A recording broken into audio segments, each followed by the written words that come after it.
제목은 우리는 하나님을 알 수 있는가? 예요. 갑자기 목소리가 경박해졌나요? 저도 느꼈어요. 그래요. 네. 시리즈가 이제 하나님에 대해서, 하나님의 속성에 대해서, 그러니까 하나님을 알 수 있는지, 하나님의 존재에 대해서, 그리고 뭐 삼위일체에 대해서 앞으로 계속해서 배워 나아갈 예정입니다. 그래서 여러분들도 이 시간을 꼭 놓치지 않고 잘 와주시면 좋을 것 같아요.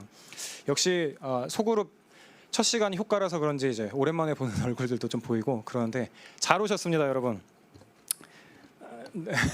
와라고 저 뒤에서 말씀해 주셔서 감사해요.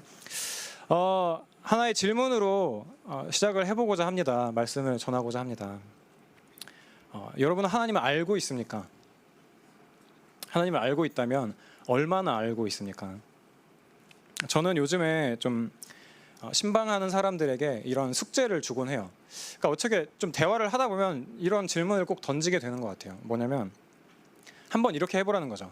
그러니까 빈 A4 용지, 뭐 이면지든 뭐든 상관없이 가지고 와서 하나님이라고 쓰고 당신이 생각하는, 그러니까 여러분이 생각하는 하나님이 어떤 분이신지에 대해서 한번 적어내려가 보라고 이제 좀 한번 권면을 해줘요. 한번 해봐라. 집에 가서 한번 과연 이제 몇 명이나 했는지는 알 수가 없지만 한번 그렇게 얘기를 해봐요. 그러니까 당신이 알고 있는 바를, 하나님에 대해서 알고 있는 바를 한번 다 적어봐라. 당신의 하나님은 도대체 어떤 하나님이냐라고 한번 적어보라고 시켜요. 그러니까 그렇게 하는 이유는 우리가 생각보다 하나님에 대해서 하나님이라고 했을 때 너무 막연하게 알고 있기 때문이에요. 그래서 막상 적어보라고 하면 몇 줄 적을 것 같아요? 라고 이렇게 물어보면 별로 못 적을 것 같아요 라든지 몇 단어 정도를 적을 것 같아요 라든지 한 2줄, 3줄 정도를 적을 수 있을 것 같아요 라든지 이렇게 답이 굉장히 다양합니다. 물론 이 A4 용지의 분량을 어느 정도를 채웠느냐를 가지고 하나님을 뭐 좀 많이 한다, 적게 한다 이렇게 말하기는 좀 어려운 면들이 분명히 있는 것 같습니다. 가득 채웠지만, A4 용지를 가득 채웠지만 사실 별 내용이 없을 수도 있어요. 우리는 하나님에 대해서 그러니까 명확하게 알기보다는 좀 모호하게 아는 가운데에서 만족하려고 하는 그런 습성들이 있는 것 같습니다. 저에게도 마찬가지예요. 그래서 이런 표현을 쓰는 거죠. 하나님은 뭔가 따뜻할 것 같아. 하나님은 일단 뭔가 하나님이라고 했을 때 차가운 분은 아닐 것 같아 라고 만약에 생각하는 분이 있다면 보통 이 정도로 생각하시는 분들은 그러니까 인생 이제 고난 없이 평탄하게 잘 살아오셨다라는 생각을 먼저 할 수가 있겠죠. 그런데 이렇게 한 가지 예를 들었지만 이렇게 우리가 가진 하나님에 대한 이미지, 하나님에 대한 인상이 그러니까 진짜 하나님일까라는 생각을 한번 해보자는 거죠. 그러니까 여러분들 지금 머릿속에 한번 하나님이라는 분에 대해서 생각을 해보세요. 한번 떠올려 보세요. 막 여러 가지 생각들이 있을 거 아니에요. 근데 그 하나님이 진짜 하나님이냐 이 말이에요. 성경이 말하는 하나님을 안다는 것은 하나님에 대해서 그냥 서술하는 능력을 말하는 것은 아닙니다. 그보다 훨씬 더 깊은 의미를 가지고 있죠. 우리는 그럼 왜 하나님에 대해서 알아야 될까요? 여러분들이 그러니까 꼭 오늘 설교가 아니라고 하더라도 여러분들이 신앙생활을 해왔다면, 오랫동안 해오셨다면 하나님을 알아야 해, 하나님을 알아야만 해라는 설교를 굉장히 많이 들으셨을 거예요. 하나님을 아는 것이 중요한 이유가 여러 가지가 있겠지만 그러니까 오늘 말씀드리고 싶은 것은 이거예요. 하나님은 기독교인들의 믿음의 대상이기 때문이에요. 이게 의미하는 거는 뭐냐면요, 사실 무섭습니다. 이게 의미하는 거는 사실상 저와 여러분이 하나님을 제대로 알지 못한 채로 교회에서 누리는 것의 일부분, 그러니까 하나님을 제대로 알지 못한다면 교회에서 누리는 일부분, 아니 그 어떤 것도 누리지 못한다라는 사실이에요. 아니 무슨 소리예요? 소그룹도 하고 저는 온유에서 이것저것도 하고 뭣도 하고 있다고요. 이런 말들을 하실지 모르겠어요. 오늘 뭐 새로운 소그룹도 하고 새로운 사람들과 만나서 또 새로운 사람들과 교제하면서 문화를 만들어 가겠죠. 소그룹마다 다양한 특성들이 있을 거고 되게 아름답게 형성이 될 거라고 생각해요. 때로는 소그룹 안에서 서로 좋은 말들을 하면서 서로의 직장 생활이나 뭐 취준 생활이나 이런 것들을 격려하기도 하겠죠. 또 서로를 향한 우정이 소그룹뿐만 아니라 여러 가지 프로그램들을 통해서 더 깊어질 수도 있어요. 저는 여러분들의 소그룹이 정말 그렇게 되기를 원합니다. 여러분들의 교회 생활이 정말 동역자라고 할 사람들도 만나고 친한 사람들, 여러분들의 어려운 일들을 쉽게 털어놓을 수 있는 사람들이 지금보다 더 많아지면 좋겠어요. 그런데 동시에 그런데 한번 생각을 해보자는 거죠. 그러니까 소그룹을 잘 하는 것, 소그룹 안에서 그냥 친분을 쌓는 것, 여러 가지 매체들을 통해서 다른 사람들과의 교제를 더 많이 아는 것, 그러니까 이런 것들 가운데에서 우리가 지금 한번 생각해 보자는 것은 우리가 진짜 하나님을 알고 있냐라는 거예요. 다시 한번 여쭤보겠습니다. 저와 여러분은 하나님을 알고 있습니까? 우리가 노래한 하나님을 알고 있습니까? 우리가 너무나도 쉽게 사랑한다라고 말하는 그 하나님에 대해서 정말 알고 있냐는 거예요. 인간은 하나님을 다 이해할 수는 없습니다. 그런데 그마저도 인간은 자신의 죄 때문에 하나님께서 먼저 알려주시지 않으면 하나님을 결단코 알 수가 없어요. 신적인 존재가 있겠거니 하는 희미한 감각이 인간에게 있다라고 하더라도 인간은 그 본성 때문에, 그 죄성 때문에 하나님을 먼저 감각하거나 알아차릴 수가 없습니다. 네, 우리는 하나님을 알 수가 없어요. 저는 지금 하나님을 알아야 한다고 말해놓고서 하나님을 알 수 없다라고 말하고 있어요. 굉장히 모순적인 설교를 지금 하고 있는 거예요. 여기서 제가 우리가 하나님을 알 수 없다라고 말씀드리는 건요, 하나님을 이해하는 게 불가능하다라는 말이 아닙니다. 이건 무슨 말이냐면 우리는 절대로 하나님을 완전하게 알 수 없다라는 의미예요. 시편 기자는 자기가 그러니까 하나님께 노래를 하면서 이런 고백을 해요. 시편 145편 3절입니다. 여호와는 위대하시니 크게 찬양할 것이라. 그의 위대하심을 측량하지 못하리로다. 147편 5절에서는 이렇게 노래합니다. 우리 주는 위대하시며 능력이 많으시며 그의 지혜가 무궁하시도다. 시인은 자신이 만난 하나님에 대해서 어떻게 노래하고 있습니까? 여호와 하나님께서는 위대하시다. 근데 그 위대하다는 정도를 측량할 수가 없다라고 노래해요. 이게 무슨 말이죠? 그 위대함의 정도를 나는 모르겠다라는 거예요. 그 하나님의 위대하심을 알겠는데 그게 도대체 어느 정도로 위대한지 나는 잘 모르겠다라고 말하는 거라고요. 하나님의 지혜가 무궁하다. 그래, 하나님께서 지혜로운 분이라는 걸 알겠어. 근데 어느 정도로 지혜로운지 나는 감을 잡을 수가 없어라고 시편에서는 그렇게 노래하고 있는 거예요. 이런 하나님에 대해서 우리가 다 알지 못하는 데에는 여러 가지 이유가 있습니다. 먼저는 인간의 근본적인 한계 때문에 우리는 하나님을 다 알 수가 없어요. 토마스 아퀴나스라는 신학자는 이런 이야기를 합니다. 창조된 지성으로는 하나님의 본질에 관해 본질적으로 가능한 완전한 종류의 이해에 이를 수 없다. 그리고 또 이런 말은 많이 들어보셨을 거예요. 무한히 유한에 담길 수 없다. 하나님은 무한히 존재하시며 유한한 것은 그 어떤 것도 하나님을 무한히 이해하지 못한다. 피조물의 지성은 하나님을 무한히 이해하는 것이 불가능하다. 그러므로 하나님을 파악하는 것은 불가능하다라고 우리들에게 가르쳐주고 있습니다. 우리는, 저와 여러분은 창조된 존재이기 때문에 그 어느 것으로부터 나오거나 지음받지 않으신 스스로 계신 하나님을, 그 하나님에 대한 모든 것을 다 이해할 수가 없어요. 그 모든 것들을 철저히 다 알 수가 없다고요. 무한하신 하나님을 유한한 저와 여러분 같은 인간이 다 담을 수가 없는 거예요. 다 감지할 수조차 없는 거죠. 인간은 사물을 테두리로 감지합니다. 이렇게 테두리들이 있잖아요. 사물을 볼 때 그 사물과 사물의 테두리를 보고 사물의 경계를 알고 이렇게 손에 짚기도 하죠. 근데 하나님은 이 테두리가 없는 것과 같은 거예요. 없으신 거예요. 너무 크시기 때문에. 그렇기 때문에 우리가 그분이 얼마나 크신지, 그분이 위대하시다면 얼마나 위대하신지 감조차 잡을 수가 없다라는 거죠. 이사야는 하나님을 이렇게 표현합니다. 40장 12절입니다. 누가 손바닥으로 바닷물을 헤아렸으며 뼘으로 하늘을 쟀으며 땅의 티끌을 되에 담아 보았으며 접시 저울로 산들을 막대 저울로 언덕들을 달아 보았으랴. 누가 여호와의 영을 지도하였으며 그의 모사가 되어 그를 가르쳤으랴. 그가 누구와 더불어 의논하셨으며 누가 그를 교훈하였으며 그에게 정의의 길로 가르쳤으며 지식을 가르쳤으며 통달의 도를 보여주었느냐.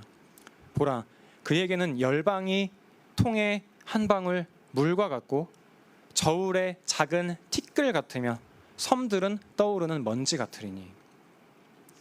그리고 40장 17절 18절은 이렇게 이야기를 합니다. 그의 앞에선, 하나님 앞에서는 모든 열방이 아무것도 아니라 그는 그들을 없는 것 같이 빈 것 같이 여기시느니라. 그런즉 너희가 하나님을 누구와 같다 하겠으며 무슨 형상을 그에게 비기겠느냐. 그리고 55장에서는 이렇게 이야기를 합니다.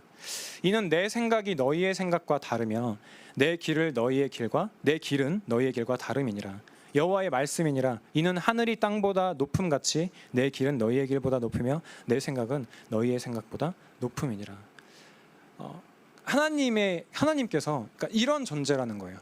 그러니까 우리가 어떻게 알겠느냐? 그 하나님께서 손바닥으로 바닷물을 다 헤아리실 수 있는 분인데 우리가 어떻게 그 하나님의 모든 것들을 다 알 수가 있겠냐라는 거예요. 그러면 그래, 알겠다. 이제 하나님 그래 뭐 다 이해 못하겠고 그런 분이라는 걸 이제 알겠다. 그럼 이게 도대체 우리와 무슨 상관이 있는 걸까요? 그러니까 하나님은 저 멀리서 위대하신 분이고, 그래 하나님은 정말 뭐 나랑은 비교할 수 없을 정도로 너무 특출난 그 신이시구나라는 것들이 우리에게는 어떤 영향을 미치겠느냐라는 거예요. 인간이 하나님을 전부 다 알 수 없다라는 건요, 의외로 우리로 안심케 합니다. 이게 무슨 말일까요? 우리가 그동안에 우리가 했던 것들을 생각하면 사람과 사람 사이의 관계 가운데서도 역시 마찬가지로 이 사람에 대해서 더 많이 알면 알수록, 되도록이면 다 알면 다 알수록 더 의지하고 더 신뢰하고 그와 함께 할 때 쉴 수 있을 것 같은데, 하나님을 우리가 다 알 수 없다라는 사실이 우리로 안심케 한다는 거예요. 뭔가 이상하지 않습니까? 우리가 믿고 따라야 하는 존재가 하나님인데 그분을 다 알 수 없는 게 어떻게 우리에게 안심을 줄 수 있을까요? 한번 생각해 봅시다. 만약 저와 여러분이 하나님의 모든 것을 알 수 있다면 어떨까요? 우리가 하나님의 모든 것을 알 수 있는 거예요. 우리가 하나님의 모든 것을 알 수 있게 되는 그 순간 사실 하나님은 완전하지 않은 존재가 돼버립니다. 하나님의 모든 것을 알 수 있다는 것은 어떤 의미입니까? 우리가 하나님 같은 존재라는 거예요. 그러니까 이게 무슨 말이냐면 나의 수준과 내가 감지할 수 있는 수준 안에서 하나님도 똑같다라는 거예요. 나의 수준과 하나님의 수준이 동일하게 되는 거예요. 그래서 우리가 하나님의 계획에 대해서, 그리고 하나님께서 그 계획을 실천해 나가시는 방법이 우리가 이해할 수 있는 수준에서만 실행된다고 한번 생각해 보세요. 그러니까 여러분의 삶 가운데에 앞으로 펼쳐질 일들이 그냥 우리가 생각할 수 있는 수준에서만 일어난다고 생각해 보세요. 하나님이 그렇게만 일한다고 생각해 보세요. 여러분, 그만큼 끔찍한 일이 어디 있겠습니까? 스티븐 차녹은 그러니까 우리가 하나님에 대해서 생각할 때에 이렇게 하라고 조언을 해줘요. 어떤 생각을 하는 거예요. 그러니까 제가 하나님에 대해서 생각을 하는 거죠. 그리고 이렇게 말을 합니다. 이것은 하나님이 아니다. 하나님은 이보다 더 뛰어난 분이시다. 만일 내가 하나님을 마음속에 그릴 수 있다면 그분은 하나님이 아닐 것이다. 내가 하나님에 대해서 무슨 말을 하든, 하나님에 대해 무엇을 생각하고 무엇을 상상하든 불가해하신 하나님은 그 이상의 분이시기 때문이다 라고 말을 하고 있어요. 여기서 이제 불가해하신 하나님이라는 것은 전부 다 알 수 없는 하나님이라는 거죠. 아우구스티누스도 이렇게 말을 좀 덧붙이고 있습니다. 그러니까 곁들이고 있습니다. 우리는 지금 하나님에 대해서 이야기하고 있다. 이해되지 않는 부분이 있어서 이상한가? 만약 다 이해된다면 내가 이해하는 것은 하나님이 아니다. 우리의 고백은 경솔한 지식 선언보다는 경건한 무지의 고백이 되도록 하자. 하나님을 아는 약간의 지식에 도달하는 것만으로도 큰 복이다. 하지만 하나님을 파악하는 것은 전적으로 불가능하다라고 이야기를 하고 있어요. 우리의 고백은 경솔한 지식 선언보다는 경건한 무지의 고백이 되도록 하자라고 이렇게 이야기를 한다고요. 인간이 하나님을 다 알 수 없다라는 이 하나님의 불가해성이라는 교리는요, 우리에게 절망이 아니라 우리 삶에 긍정적인 영향을 줍니다. 기뻐할 수 있는, 무한히 기뻐할 수 있는 거리를 주죠. 여러분 가운데는 하나님을 알아가는 기쁨을 아시는 분들이 있을 겁니다. 지금 내가 하나님에 대해서 아는 것보다 조금 더 그 하나님을 알게 될 때, 그러니까 하나님께서 우리들에게 가르쳐 주셔서 내가 이전에 하나님을 이 정도 알았다면 조금 더 알아갈 때, 그리고 더 알아갈 때, 그럴 때의 기쁨들을 누리고 계시는 분들이 있을 거예요. 그런데 이 교리가 말하는 것은 뭐냐면 하나님에 대해서 너무 많이 아는 것 자체가 불가능하다라는 거예요. 질릴 수가 없는 하나님이라는 거예요. 우리가 하나님을 알아감으로 기쁨을 누리고 있다면 그 기쁨이 끊어지지 않는다라는 거예요. 하나님은 우리가 다 알 수 없는 하나님이니까요. 하나님의 탁월하심, 그가 하신 사역의 위대함에 대해서 우리가 발견할 때에 그 모든 것들을 다 알 수 없을 때 계속해서 우리들은 그 사역의 탁월함에 대해서, 하나님의 존재의 탁월함에 대해서 발견해 나가는, 그러니까 기쁨이 끊이지 않게 될 거다라는 겁니다. 저는 지금까지 여러분들에게 그러니까 인간이 가진 존재적인 한계로 인해서 하나님을 다 알 수 없다라고 말씀을 드렸습니다. 하나님은 무한히 크시기 때문에 유한한 인간이 그 테두리를 파악할 수 없다라고 말씀을 드렸고요. 인간의 죄성으로 인해서 참된 하나님을 알 수 없다라는 말씀도 드렸어요. 그리고 이번에는 인간이 하나님을 알 수 있다라는 말씀을 드리려고 합니다. 인간이 하나님을 알 수 있다라는 교리를 배울 때에, 그리고 이후에 우리가 앞으로 이어지는 하나님에 대한 교리를 배울 때에 우리가 염두에 둘 것은 무엇이냐면 하나님을 알매 있어서 인간 편에서 먼저 시작할 수가 없다라는 거예요. 절대적인 존재이신 하나님 편에서 먼저 알려주셔야 우리는 하나님을 알 수 있습니다. 무한하신 하나님 편에서 유한한 인간의 수준으로 알려주셔야 그럴 때에 인간은 하나님을 알 수 있다라는 거죠. 그렇기 때문에 인간은 하나님께서 가르쳐 주신 만큼만 하나님에 대해서 알 수가 있습니다. 그러면 무한이신 하나님께서 자기 자신을 저와 여러분과 같은 인간에게 가르쳐 주시려면 하나님께서는 뭘 하셔야만 할까요? 네, 맞아요. 아무도 답 안 했어요? 네, 맞아요. 무한이신 하나님 편에서 이 땅 가운데로 낮아지셔야만 해요. 유한한 인간 편에서 높이 계신 하나님을 바라볼 수가 없으니 하나님 편에서 낮아지셔야만 한다고요. 유한한 인간의 언어를 사용하셨고요. 불완전한 사람을 사용하셔서 하나님 자신을 가르치기를, 말하기를 기뻐하셨어요. 히브리서 1장 1절입니다. 옛적의 선지자들을 통하여 여러 부분과 여러 모양으로 우리 조상들에게 말씀하신 하나님께서는 여러 부분, 여러 모양으로 자기 자신을 낮추셔서 자신을 가르쳐 주셨습니다. 2절은 이렇게 말하고 있습니다. 이 모든 날 마지막에는 아들을 통하여 우리에게 말씀하셨으니 이 아들을 만유의 상속자로 세우시고 또 그로 말미암아 모든 세계를 지으셨느니라. 여러 부분, 여러 모양, 선지자들을 통하여서 여러 부분, 여러 모양, 불기둥과 구름 기둥으로 자기 자신을 나타내어 주신 하나님께서 마침내 이 땅 가운데 오신 거예요. 말씀이신 예수 그리스도께서 이 땅 가운데 오셨고 자기 자신을 드러내셨습니다. 사도들은 이 예수를 완전한 사람이며 완전한 하나님이신 예수 그리스도를 전파했습니다. 고린도후서 4장 5절 6절입니다. 우리는 우리를 전파하는 것이 아니라 오직 그리스도 예수의 주 되신 것과 또 예수를 위하여 우리가 너희의 종된 것을 전파함이라. 어두운 데에 빛이 비치라 말씀하셨던 그 하나님께서 예수 그리스도의 얼굴에 있는 하나님의 영광을 아는 빛을 우리 마음에 비추셨느니라. 사도들이 예수 그리스도를 전할 때, 그리고 우리가 예수 그리스도를 전할 때 성령께서 마음을 열어서 우리들의 눈을 뜨게 해주십니다. 이전에는 어둠 가운데 있었기 때문에 하나님의 말씀을 글자로 서술로 된 것들을 들으면서도 보면서도 알지 못하고 깨닫지 못했던 그 진리를 성령께서 깨닫게 해주신다는 거예요. 하나님께서는 이런 방식으로 자기 자신을 저와 여러분과 같은 죄인들에게 가르쳐 주시고 알려주시고 계십니다. 저는 앞서서 여러분에게 A4 용지에 하나님에 대해서 이렇게 아는 것을 한번 적어보는 이런 부분에 대해서 좀 말씀을 드렸었어요. 그리고 그것을 적다 보면 우리가 하나님을 믿는다라고 했을 때 그 근거에 대해서 한번 추적을 해볼 수가 있어요. 우리가 하나님을 믿는다고 할 때에 저와 여러분이 하나님을 믿어, 나는 이런 하나님을 믿어라고 할 때에 그 근거를 어디에 두고 계십니까? 여러분은 스스로의 믿음의 근거를 어디서 찾고 계십니까? 과거의 어떤 사건입니까? 아니면 어떤 느낌입니까? 이 부분에서 고민을 했던 조나단 에드워즈는요, 그러니까 보다 합리적인 확신이 우리들에게 필요하다라고 이야기하면서 이런 이야기를 해요. 내가 말하는 합리적 확신이란 사실적 증거나 충분한 이유나 정당한 근거에 기초한 확신이다. 어떤 사람들은 기독교가 진리라고 굳게 확신하지만 그 확신이 전혀 증거에 기초하지 않고 순전히 교육과 타인의 견해에 기초한 것일 수 있다.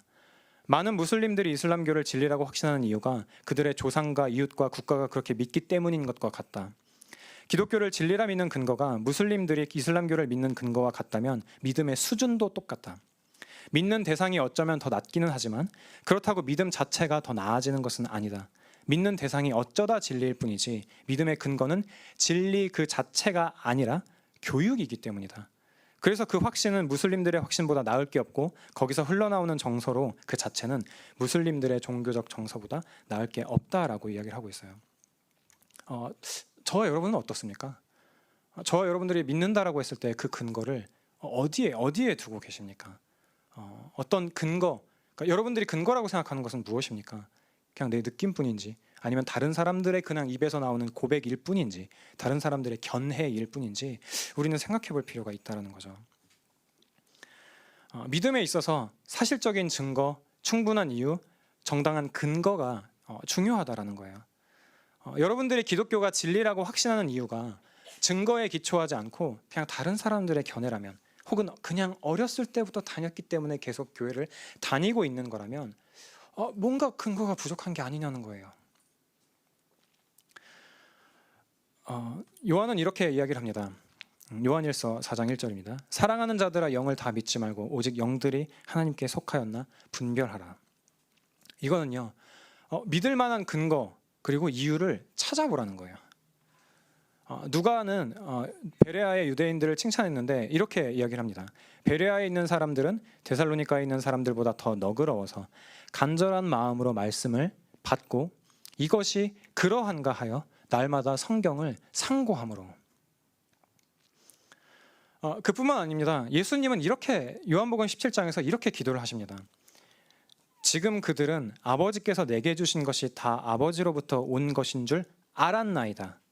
나는 아버지께서 내게 주신 말씀들을 그들에게 주었사오며 그들은 이것을 받고 내가 아버지께로부터 나온 줄을 참으로 아오며 아버지께서 나를 보내신 줄도 믿었사옵나이다.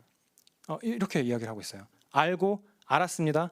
말씀을 주었습니다. 그들은 말씀을 받았습니다. 내가 아버지께로부터 나온 줄을 참으로 그들은 알게 되었고 아버지께서 나를 보내셨음을, 예수 그리스도를 보내셨음을 믿었습니다라고 이야기를 한다고요.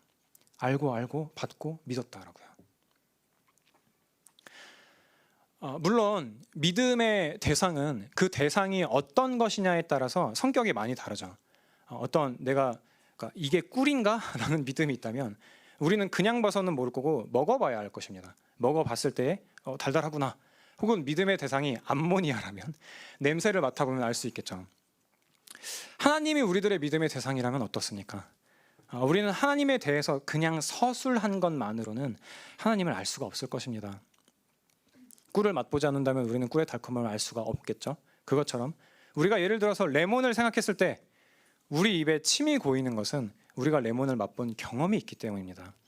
레몬을 단 한 번도 맛보지 않고 레몬은 안 익었을 때 초록색이고 익으면 노란색이 된다, 신맛이 난다 라는 정보만 알고 있다면 우리는 레몬을 떠올릴 때 입에 침이 고이지는 않을 거예요. 하나님을 아는 것도 마찬가지입니다. 하나님에 대해서 서술하는 것과 하나님을 알고 믿는 것은 또 다른 이야기라는 거죠. 야고보는 이렇게 이야기를 해요. 네가 하나님은 한 분이신 줄 믿느냐?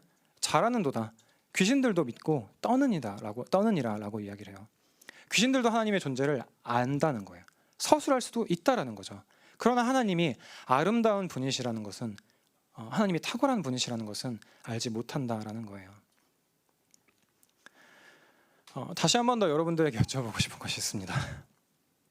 여러분이 하나님을 믿는다라고 할 때에 그 믿는다라고 하는 그 근거는 도대체 어디에 있습니까? 어쩌면 여러분의 삶 속에서 죽을 뻔한 위기에서 살리신 하나님을 믿는다라고 할지 모르겠습니다. 어쩌면 여러분들이 그토록 가고 싶어 했던 직장을 위해서 기도했는데 들어주셨기 때문에 그래서 나는 하나님을 믿는다라고 생각하실지도 모르겠어요. 다 좋습니다.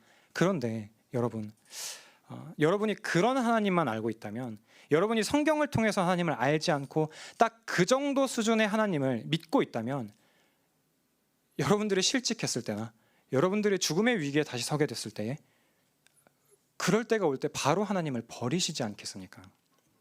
그렇다면 하나님을 믿는 그 근거가 너무 빈약한 것 아닙니까?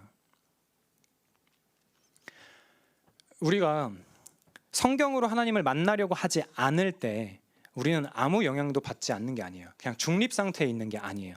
성경이 말하는 하나님은 이런 분이다라고 하는 것에 우리의 죄성은 자꾸 뭔가를 더 하려고 해요. 우리가 아는 하나님, 성경이 말하고 있는 하나님 플러스 나의 욕망, 이렇게 섞여지기도 하고, 성경이 말하는 하나님에다가 무언가를 내가 빼고 싶기도 한다고요. 내가 성경으로 계속 가르침을 받지 않은 채로 내가 하나님이라는 이미지를 계속 떠올린다면 그렇게 돼버리고 만다는 거예요. 내가 순종하기 싫어하는 영역의 하나님의 말씀을 그냥 보고 싶지도 않아 버리는 거죠. 떼어내버리는 거죠. 여러분은 어떠십니까? 여러분은 성경과 얼마나 거리를 두고 계십니까? 요한은 요한복음에서 예수님을 말씀이라고 지칭해요. 말이라고요. 언어가 하는 일이 뭐죠? 맞아요. 의사소통이죠. 두고 보자. 의사소통이죠. 기도회를 1시간씩 해야 되나? 아무튼 의사소통이에요, 여러분. 하나님께서 인간과 소통하고자 보내신 분이 바로 그리스도 예수라는 의미예요. 하나님께서는 인간과 소통하기 위해서 이 땅에 오셨습니다. 인간으로 이 땅에 오신 거예요. 그리고 성경은 성경의 기록 목적을 이렇게 이야기를 합니다. 오직 이것을 기록함은 너희로 예수께서 하나님의 아들 그리스도이심을 믿게 하려 함이요 또 너희로 믿고 그 이름을 힘입어 생명을 얻게 하려 함이니. 약간 뜬금없는 이야기지만 여러분들이 영적 침체에 빠져 있는지 알 수 있는 아주 좋은 방법이 있습니다. 영적 침체라고 했을 때 그게 무서운 점은 무엇이냐면, 그것이 겉으로 드러나는 사람들이 있지만 그렇지 않은 사람들이 더 많다는 거죠. 여러분들이 밝고 쾌활한 성격의 소유자라면 더더욱더 티가 나지는 않을 겁니다. 한번 스스로 점검해 보세요. 영적인 침체는요, 외적으로 드러나지만 잘 감춰지기도 해요. 겉으로는 교회 생활을 잘 하는 듯 하지만 믿음의 대상을 알 수 있는, 여러분들의 굳건한 믿음의 근거가 되는 유일한 길인 성경을 멀리하는 삶을 살고 있다면 여러분들이 하나님을 사랑한다고 생각하는 것은 너무 무리가 있지 않습니까? 성경이 하나님을 말하고 있고 성경이 예수 그리스도를 증거하고 있다면, 여러분들이 그 하나님을 정말 신뢰하고 있다면, 그 하나님께 여러분들의 영원을 맡기고 있다라고 생각을 한다면, 여러분들이 그렇게 나는 생각해, 근데 나는 성경을 읽고 싶지가 않아, 뭐가 모순적이지 않습니까? 나는 당신을 사랑해요. 나는 하나님을 너무나도 사랑해요. 당신이 너무너무 좋아요 라는 소리를, 우리는 그렇게 소리를 지를 수도 있어요. 역동적으로 춤을 출 수도 있죠. 이건 뭐죠? 그런데 그 대상이 하는 일에 전혀 관심이 없다면 여러분 어떻게 그 대상을 사랑한다라고 말할 수 있겠습니까? 하나님께서 성경으로 자기 자신을 드러내시기로 정하셨기 때문에 저와 여러분은 성경을 읽어야 하며, 읽을 때에 하나님께서 말씀하신다라는 것들을 신뢰하며 읽어야 됩니다. 고마워요. 네. 저와 여러분은 하나님을 알고 있습니까? 서술할 줄 아는 거 말고요. 여러분들이 하나님을 안다라고 자신하는 그 하나님은 무엇을 근거하고 있습니까? 무엇에 근거 삼고 있습니까? 디모데후서 3장 14절입니다. 그러나 너는 배우고 확신한 일에 거하라. 너는 내가 누구에게서 배운 것을 알며 또 어려서부터 성경을 알았나니 성경은 능히 너로 하여금 그리스도 예수 안에 있는 믿음으로 말미암아 구원에 이르는 지혜가 있게 하느니라. 모든 성경은 하나님의 감동으로 된 것으로 교훈과 책망과 바르게 함과 의로 교육하기에 유익하니 이는 하나님의 사람으로 온전하게 하며 모든 선한 일을 행할 능력을 갖추게 하려 함이라.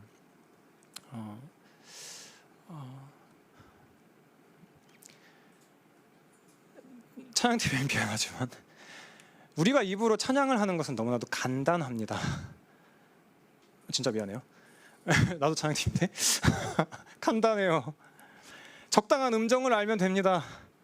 가사를 잘 모르겠으면 여러 번 들으면 되죠. 집에서 노래하면 되죠.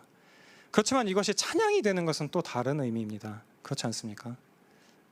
찬양을 좋아하는 여러분들은 무엇을 노래하고 있습니까? 어디에 근거되어 있는 하나님을 노래하고 있습니까? 여러분들은 하나님을 믿는다라고 할 때 어디에 근거된 하나님을 어떻게 신뢰하고 있습니까? 성경이 말하는 하나님을 믿으십시오. 성경만이 하나님을 알 수 있는 유일한 길입니다. 우리 함께 기도합시다.